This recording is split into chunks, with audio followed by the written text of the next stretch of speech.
오늘 시편 128편 말씀을 가지고 믿음이 복인 이유라는 제목으로 하나님 말씀 나누겠습니다. 누가 복 있는 사람일까요? 믿음이 복 있는 사람입니다. 믿음이 있는 성도가 저와 여러분이 복 있는 사람입니다. 오늘 시편 저자는 결론부터 말합니다. 1절을 보시면 여호와를 경외하며 그도에 행하는 자마다 복이 있도다. 경외라는 말은 두려워하다라는 말입니다. 믿음이란 하나님을 두려워하며 사는 것입니다. 그래서 하나님의 말씀을 지키고 하나님의 뜻대로 사는 것입니다. 무엇보다도 하나님이 우선되는 삶, 그것이 믿음입니다. 이처럼 하나님을 두려워하는 사람이 복이 있습니다. 이유는 무엇입니까? 하나님을 두려워하면 세상의 그 어떤 것도, 그 모든 것도, 그 어디에서나 두렵지 않습니다. 그러나 반대로 하나님을 두려워하지 않으면 세상의 작은 것도 큰 것도 어디에서나 무엇이나 다 두려운 것이 인생이기 때문입니다. 그래서 우리는 언제나 믿음을 놓치지 말아야 합니다. 다 놓칠지라도, 다 잃어버릴지라도 믿음 하나는 꼭 붙잡아야 되겠습니다. 앞을 보지 못하시는 장애를 가진 목사님이 계십니다. 윤인수 목사님이라는 분입니다. 이분의 간증이 방송과 언론에 소개된 적이 있었습니다. 어린 시절에 어머니가 중병으로 알아 누우셨다고 합니다. 그래서 이 목사님이 생계를 이끌어 가셔야 한다고 합니다. 여러분 생각해 보십시오. 눈을 보지 못하는 장애를 가진 아들입니다. 그 어린 아들이 생계를 이끌어 가려니 얼마나 힘듭니까? 아버지도 안 계십니다. 형제들도 어렵습니다. 우여곡절 끝에 나아가서 눈도 보지 못하고 앞도 보지 못하는데 돈을 벌었습니다. 그게 얼마나 되겠습니까? 어머니가 그 돈을 벌어온 아들을 위로하시고 어깨를 두드려 주면서 이렇게 말했다고 합니다. 11조를 먼저 하나님께 드리자. 그랬더니 이 인수라는 어린 학생이 자녀가 버럭 화를 냈다고 합니다. 무슨 11조냐고, 하나님이 우리에게 해준 게 뭐가 있냐고, 공산당에게 쫓겨다니고 엄마는 아프고 나는 보지 못하고 지질이 가난하고 힘들고 어렵고 우리 삶을 보라고, 하나님이 도대체 우리에게 뭘 해줬다고 11조부터 뗀다고 말하냐고 그러면서 막 화를 내더랍니다. 그 화를 내는 인수를 어머니가 따둑따둑 거리면서 이렇게 말했대요. 인수야, 내 말대로 공산당에 쫓겨서 고향도 잃어버리고 집도 돈도 다 잃어버렸다. 건강도 잃어버리고 모든 것을 잃어버렸다. 이 모든 것이 안 그래도 원통하고 한스러운데 믿음까지 잃어버리면 우리에게는 뭐가 남겠니? 믿음까지 잃어버리면 우리에게 뭐가 남겠니? 엄마의 해석은 달랐어요. 결국 다 잃어버렸습니다. 그렇지만 믿음 하나 붙들었더니 다른 것들이 따라오더라는 거예요. 결국에 이 인수는 나중에 목사님이 되시고 그리고 가정의 형편도 좋아지고 무엇보다도 어떤 상황에서도 하나님 주시는 평강과 행복을 누렸다라는 것입니다. 믿음마저 잃어버리면 우리에게 뭐가 남겠니? 여러분 잊지 마시길 바랍니다. 다 잃어버려도 믿음은 꼭 붙들어야 됩니다. 그 믿음이 있으면 다 따라옵니다. 그러나 다 있어도 믿음만 없으면 공허합니다. 허무합니다. 안개와 같습니다. 다 무너지게 된다라는 것입니다. 믿음이 복 중에 복입니다. 그런데 오늘 본문은 믿음이 복인 구체적인 이유를 말하고 있습니다. 한번 좀 따져보면서 구체적으로 살펴보면서 믿음이 복인 이유에 대해서 은혜 나누고자 합니다. 첫 번째, 믿음이 복인 이유는 믿음으로 사는 성도의 수고는 헛되지 않기 때문입니다. 여러분 2절 말씀입니다. 유명한 말씀이죠. 함께 읽겠습니다. 내가 내 손이 수고한 대로 먹을 것이라 내가 복되고 형통하리로다. 내가 내 손이 수고한 대로 먹을 것이라.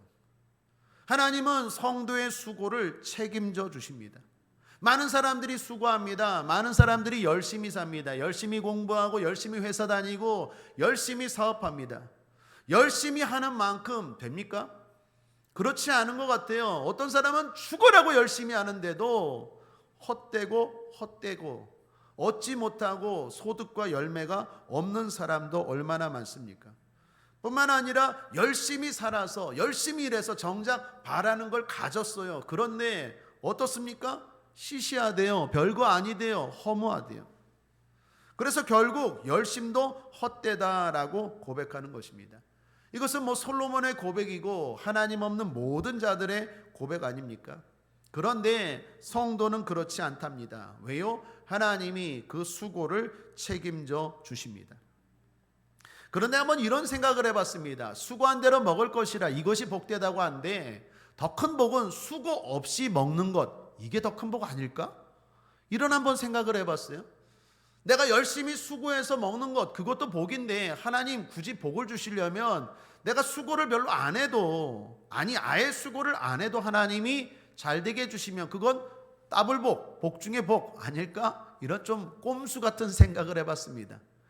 그래서 한번 묵상해 봤어요. 왜 수고한 대로 먹을 것이라 이게 복일까라고 생각하고 묵상했더니 5가지 정도 이유가 생각이 나더라고요. 첫 번째, 수고했다는 말은 건강을 전제로 하는 말 아닙니까?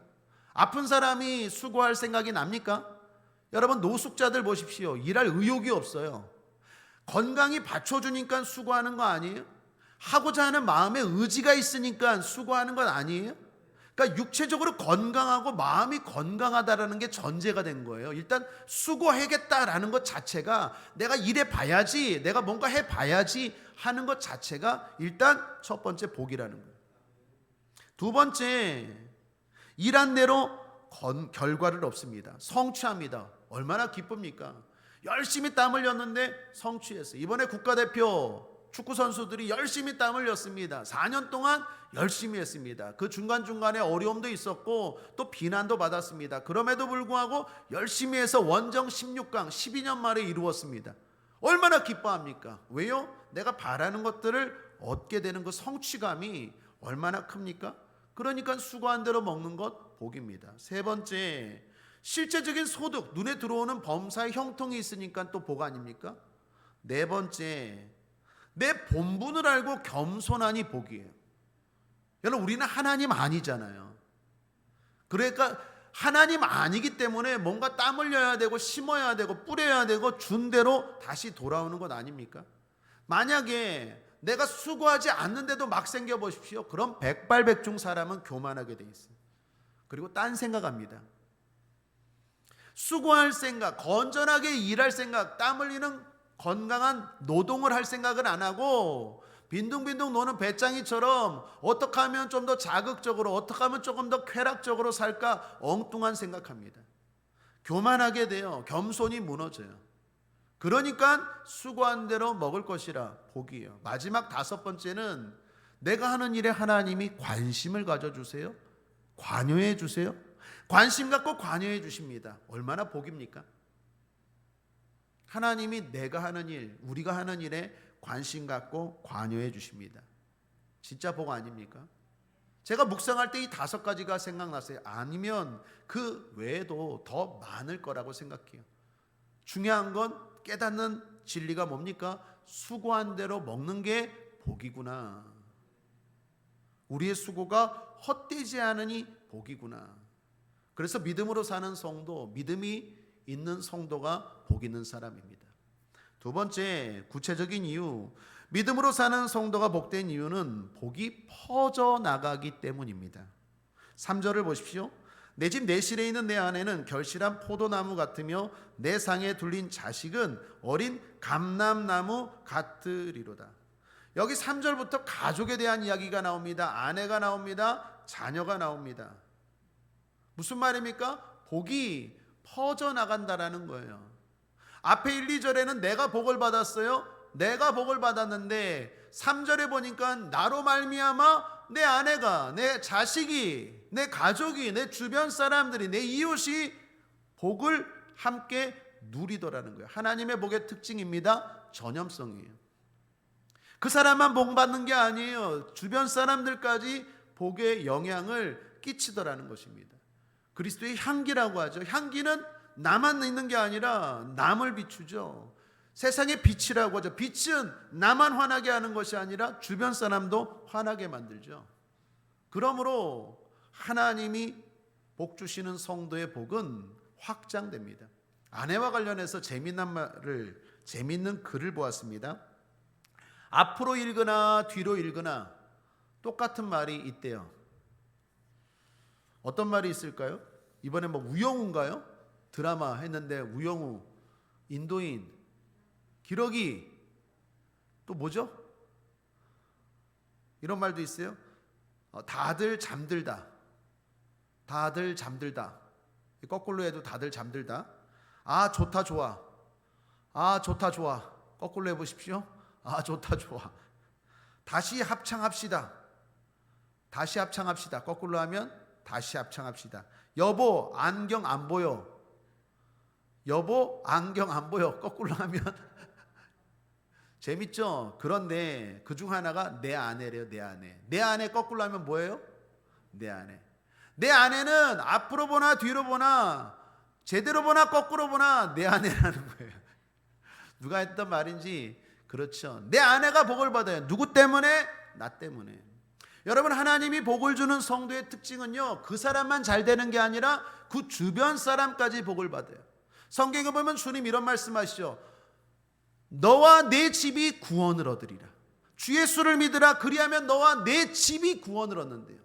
나만 구원받는 게 아니에요. 내가 기도합니다. 나로 말미암아 영향이 끼쳐집니다. 내가 찬송하고 내가 기도하고 내가 하나님을 의지하는 그러한 은혜의 향기가 흘러가요. 그래서 안 믿는 남편, 안 믿는 아내, 안 믿는 자녀에게 은연중에 간접적으로 직접적으로 반드시 그게 스며들어가요. 그래서 때가 되면 반드시 그 사람도 복된 사람이 되더라는 거예요. 아브라함이 그렇지 않습니까? 복의 근원이라고 말하잖아요. 하나님이 너는 복의 근원이래요.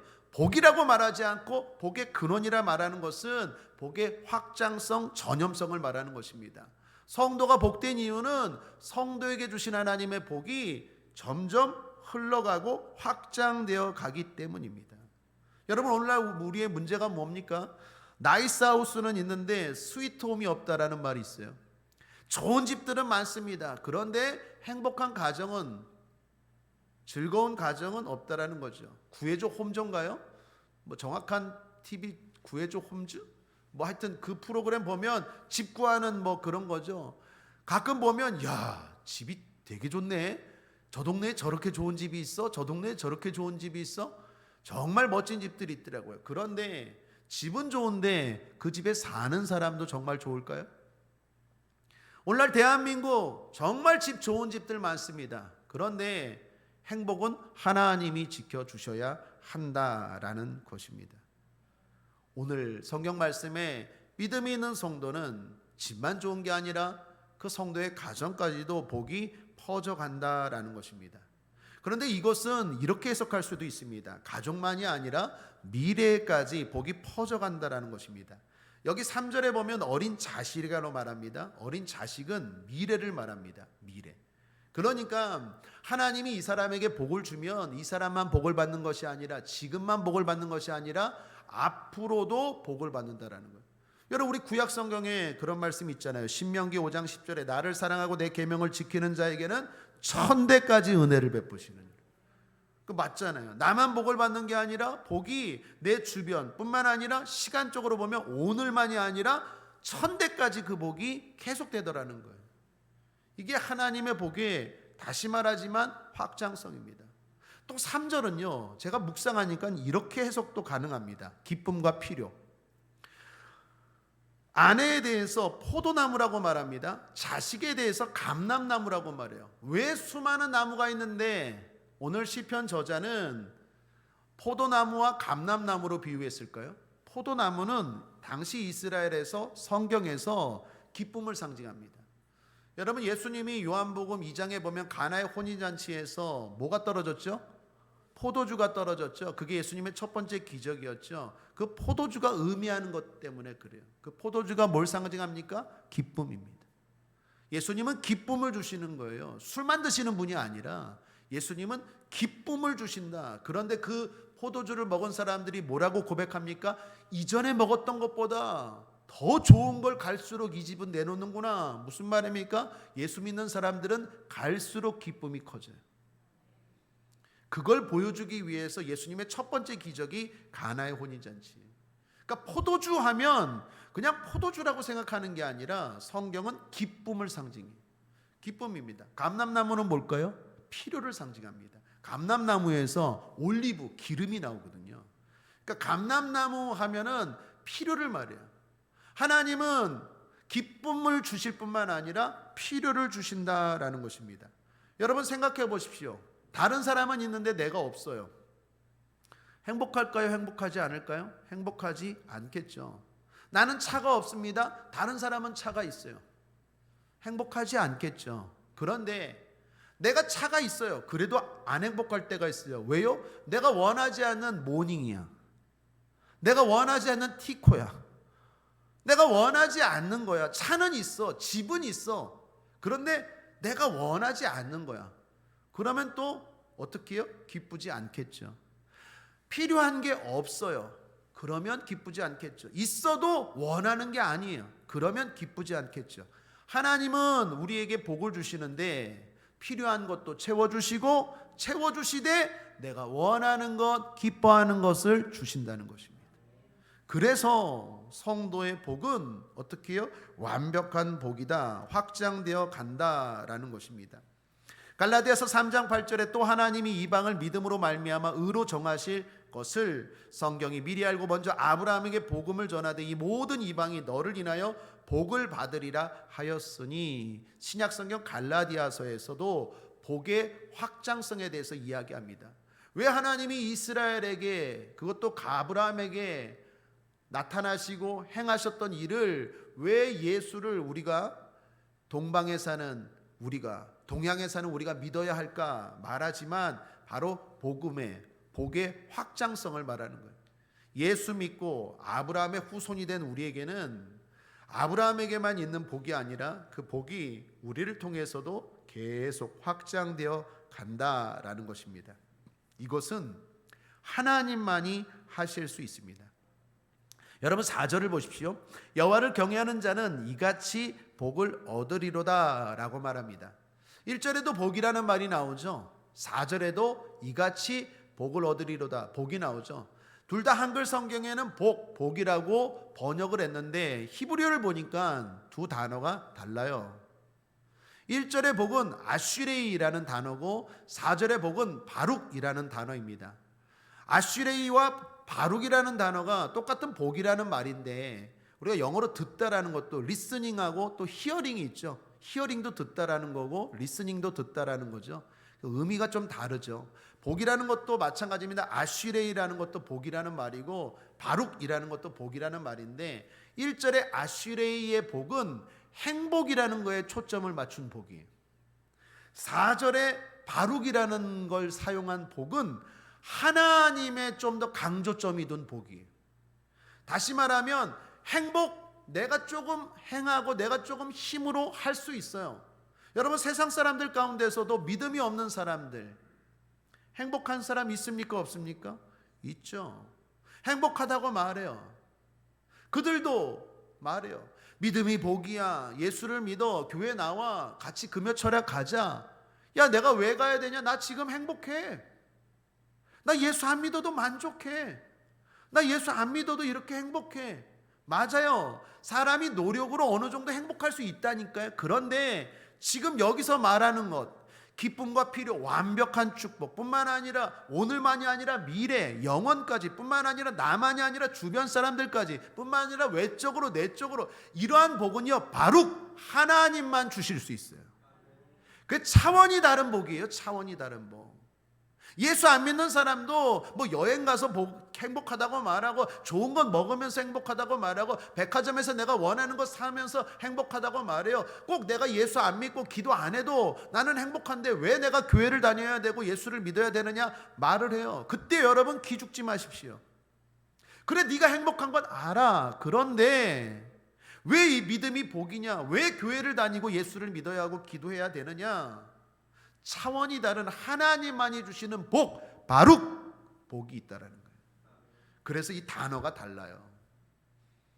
하나님이 주시는 복, 그 차원이 다른 복, 그 영원한 복, 그 완벽한 복, 그 내외적으로 충만한 복은 바로 믿음이 있는 저와 여러분이 누리고 있는 줄 믿습니다. 그래서 믿음이 복입니다. 셋째로 믿음이 복인 이유는요, 복 주는 교회가 있기 때문입니다. 5절을 보십시오.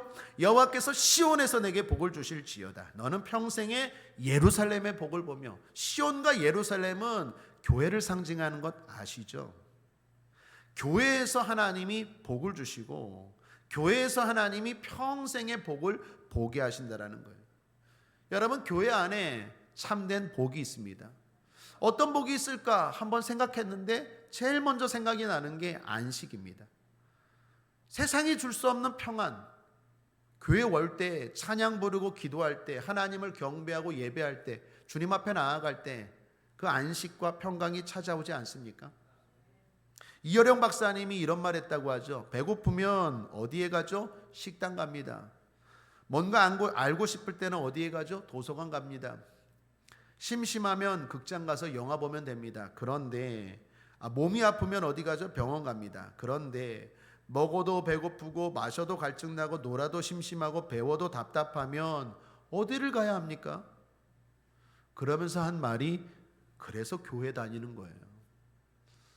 이어령 박사님 보고 주변에서 왜 그렇게 지성이니, 그것도 나이가 들어서 여태까지 안 믿다가 왜 교회를 다니고 예수를 믿습니까? 할 때 이어령 박사님이 대답했던 이유라고 합니다. 교회가 주는 세상과 다른 안식과 평강이 있다라는 것입니다. 오늘 이 교회에 오신 여러분들, 세상에 줄 수 없는 평강과 기쁨과 안식을 누리시길 바랍니다. 또 하나, 교회 용기가 생각났어요.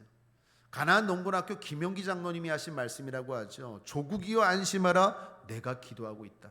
유명한 말입니다. 조국이여 안심하라, 내가 기도하고 있다. 아니, 나이 드신 노인분이 그렇게 어디서부터 그런 담대함과 용기가 나올 수 있습니까? 바로 교회에서 하나님 앞에 엎드려 기도할 때 세상이 두렵지 않은 담대함이 생겨요. 용기가 여러분 안에 생기길 바랍니다. 코로나도 두렵지 않고, 나이 먹는 것도 두렵지 않고, 불경기도 두렵지 않고, 최강 한파도 두렵지 않아요. 그게 어디서요? 교회에서 예배하고 기도할 때 성령이 우리 가운데 그러한 담대함과 용기를 주시더라는 거예요. 저도 설교할 때 제일 용기가 넘치는 것 같아요. 주일 강단에서 설교할 때, 이렇게 기도하고 설교할 때 용기가 생겨요. 뿐만 아니라 세상을 바로잡는 힘입니다. 교회가 줄 수 있어요.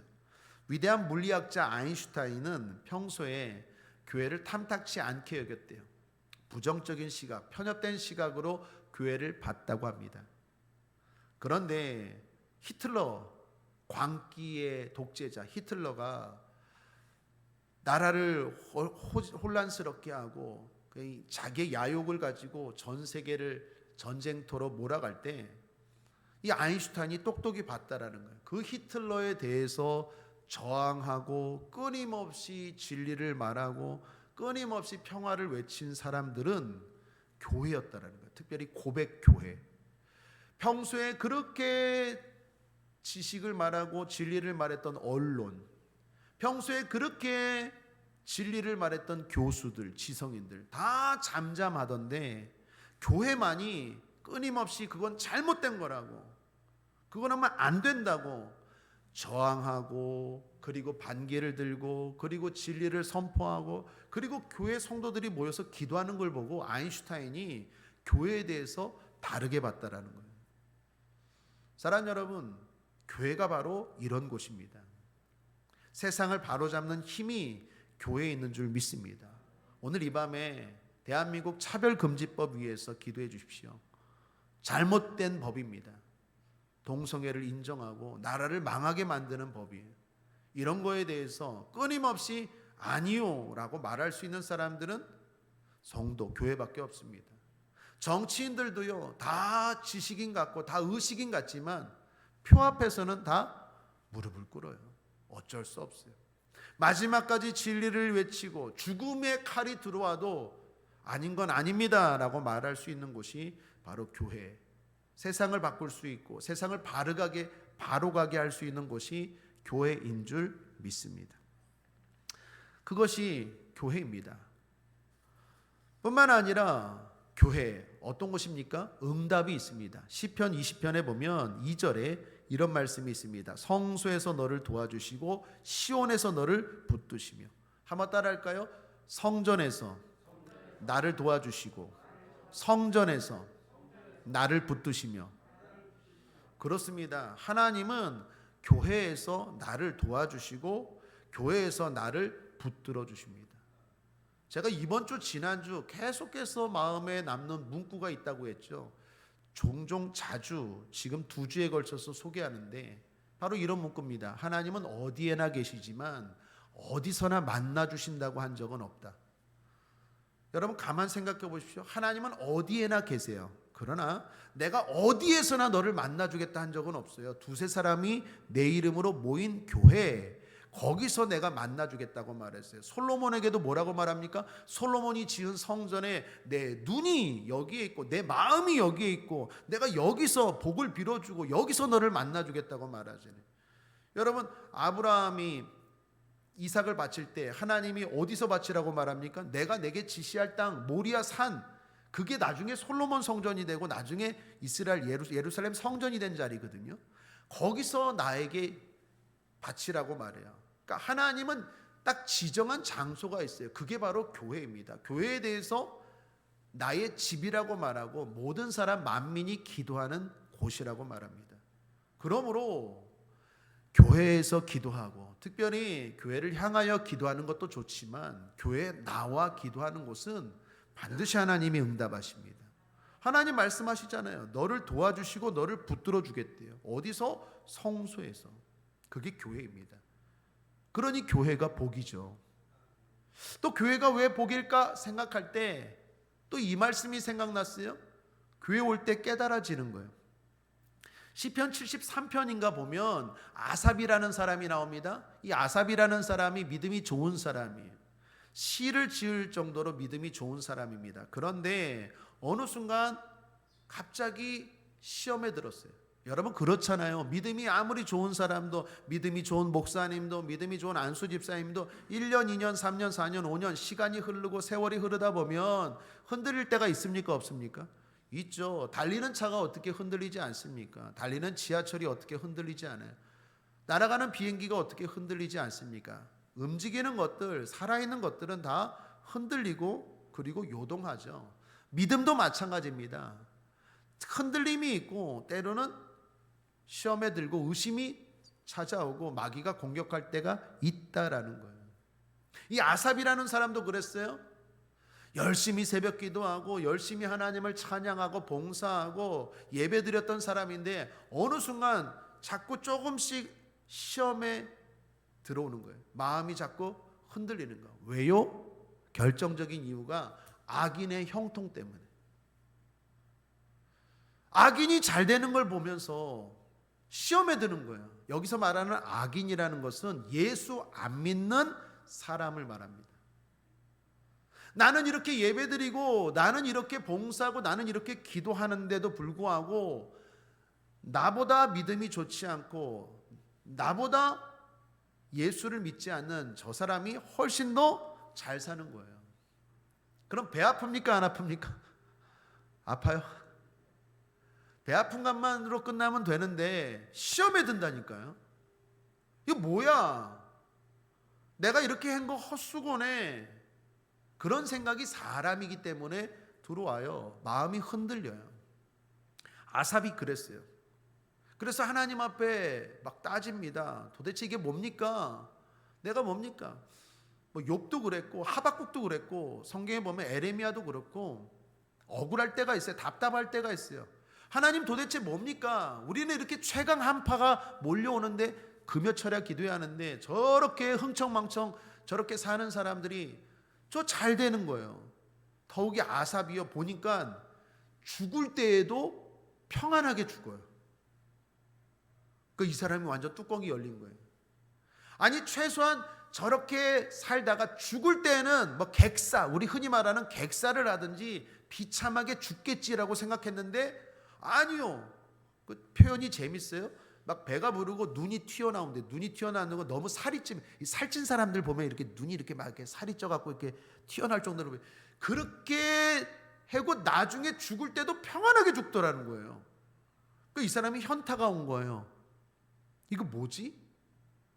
분명히 하나님 말씀에 순종하면 축복, 불순종하면 저주인데, 아니 저렇게 예수를 안 믿고 말씀대로 살지도 않았는데 평안하게 살다가 평안하게 죽는 거예요. 시험에 들까요, 안 들까요?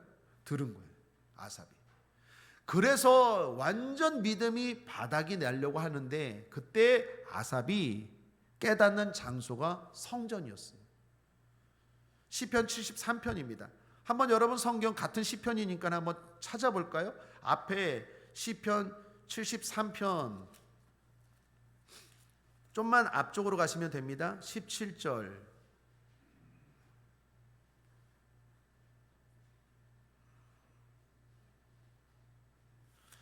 시편 73편. 제가 아까 말했죠. 3절 볼까요? 2절부터 볼까요?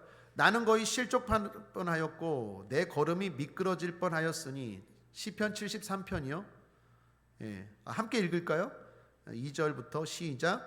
나는 거의 실족할 뻔하였고 내 걸음이 미끄러질 뻔하였으니 이는 내가 악인의 형통함을 보고 오만한 자를 질시하였음이로다. 저희는 죽는 때에도 고통이 없고 그 힘이 건강하며 타인과 같은 고난이 없고 타인과 같은 재앙도 없나니 그러므로 교만이 저희 목걸이요 강포가 저희 입는 옷이며 살찜으로 저희 눈이 제가 아까 그랬죠. 살쪄가고 눈이 튀어나온다고 하도 그냥 해서 저희 소득은 마음의 소원보다 진하며 저희는 능욕하며 악하게 압자여 말하며 거만하게 말하며 저희 입은 하늘에 두고 저희 혀는 땅에 두루 다니다. 그러므로 그 백성이 이리로 돌아와서 잔에 가득한 물을 다 마시며 말하기를 하나님이 어찌하랴 지극히 높은 자에게 지식이 있으랴 하는도다. 함부로 말해요. 교만해요. 그러니 시험에 든 거예요. 그러다가 이 사람이 어디서 깨닫습니까? 성전에서 깨닫는데 17절을 보세요. 16절부터 볼까요? 시작. 내가 어쩌면 이를 알까 하여 생각한즉 내게 심히 곤란하더니 하나님의 성소에 들어갈 때야 저희 결국을 내가 깨달았나이다. 그러면서 말합니다. 성전에서 깨달았어요. 왜요? 죽는 이유가 있구나. 죽음 이유가 있구나. 삶이 다가 아니고 죽음 이후에 삶이 있는데 결국 그들은 어떻게 됩니까? 영원히 멸망하더라는 거예요. 그거를 어디서 깨달았다고요? 성소에서 깨달았어요. 혹시 이 자리에 세상을 바라보면서 마음이 흔들리고 마음이 위축되고 그리고 질시가 생기고 나도 모르게 원망이 튀어나오는 분들 계십니까? 오늘 깨달음이 임할지어다. 깨달음의 은혜가 임할지어다. 여러분 우리도 부러워할 수 있어요. 그런데 성소에 오면 깨달아야 돼. 저게 다가 아니에요. 인생 안개와 같아요. 70, 80 잘 살아봐야 그렇지만 우리는 영생을 바라보고 살아가는 사람들입니다. 그거를 세상은 몰라요. 성소에 올 때, 교회에 올 때 깨달을 수 있어요. 그래서 교회가 복된 곳입니다. 뿐만 아니라 교회에서 예배드리고 기도하면 하나님이 우리를 만족시켜 주십니다. 응답해 주시고 그 응답이 우리의 모든 것들을 충만하게 채워 주십니다. 기독교 신문 봤는데 요즘 교회 안에 원불교 신자들이 많대요. 교회 안에 원불교 신자들이 많이 침투해 들어와서 교회를 막 흔들고 특별히 재직들 가운데 원불교 신자들이 있어서 교회가 막 위태로운 교회들이 많대요. 뭔가 봤더니요, 원불교 신자가 종파를 말하는 게 아니라 원망과 불평이 많은 교인. 원불교. 여러분 속으셨죠? 원망과 불평이 많다. 그건 교회 생활 잘못하고 있는 거예요. 진짜 참된 신앙은 교회 생활이 즐겁습니다. 우리 교회인 줄 믿습니다. 교회 오면 행복해요. 교회 오면 기쁨이 넘쳐요. 하나님이 우리를 사랑으로 대해 주십니다. 그래서 원망이 사라지고 불평이 사라집니다. 그곳이 바로 교회인 줄 믿습니다. 무엇보다도 교회가 축복이 있어요. 여러분 오늘 시편 128편 5절 6절에 보면 찌어다 찌어다라고 말하죠. 이거 뭡니까? 축복하는 거예요. 5절 여호와께서 시온에서 내게 복을 주실지어다. 너는 평생에 예루살렘의 복을 보며 내 자식의 자식을 볼지어다. 이스라엘에게 평강이 있을지로다. 이게 5절 6절은요 지금 제사장의 축복이에요. 여러분, 교회가 왜 복된 곳입니까? 나의 복을 빌어주는 제사장이 있기 때문이에요. 여러분, 목회자가 일단 제사장이고 또 이 시대에 여러분 한 사람 한 사람이 제사장인 줄 믿습니다. 그렇다면 왜 교회가 복입니까? 나의 복을 빌어주는 목회자가 있기 때문에 교회가 복이고, 뿐만 아니라 나를 위해서 기도해주는 성도 제사장이 있기 때문에 교회가 복된 곳입니다. 자, 믿음이 있는 성도에게는 이런 교회가 있어요. 그런데 불신자에게는 교회가 없나요? 교회 문이 열려 있습니다. 누구든지 교회 올 수 있어요. 그런데 믿음이 복인 이유가 뭡니까? 믿음이 있어야 이걸 알아요. 믿음이 없으면 이걸 모른다니까요. 그냥 교회가 아니라 상가로 보고, 그냥 교회가 아니라 별 볼 일 없는 곳, 약한 곳으로 본다니까요.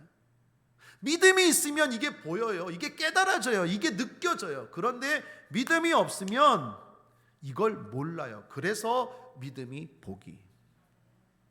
믿음을 가진 여러분들, 오늘 하나님의 집, 축복의 장소, 내 인생의 모든 문제가 해결되는 이 교회가 여러분 눈에 그렇게 보이시기를 주님의 이름으로 축복합니다. 보이기 때문에 이런 추위에도 온 줄 믿습니다. 믿음 있는 사람은 그래서 교회를 함부로 대하지 않아요. 교회를 사랑합니다. 교회를 날마다 찾는 것입니다. 자, 말씀을 정리하죠. 믿음이 복인 이유에 대해서 살펴보았습니다. 믿음이 복인 이유는 믿음으로 사는 성도의 수고가 헛되지 않기 때문이에요. 우리의 수고가 헛되지 않아요. 우리의 노력이 헛되지 않아요. 성도는 죽음까지도 하나님이 귀하게 보신다고 말합니다. 여러분이 하는 모든 일들 하나님이 다 책임져 주시고 다 기억하시고 다 갚아주세요. 그러니 얼마나 복입니까?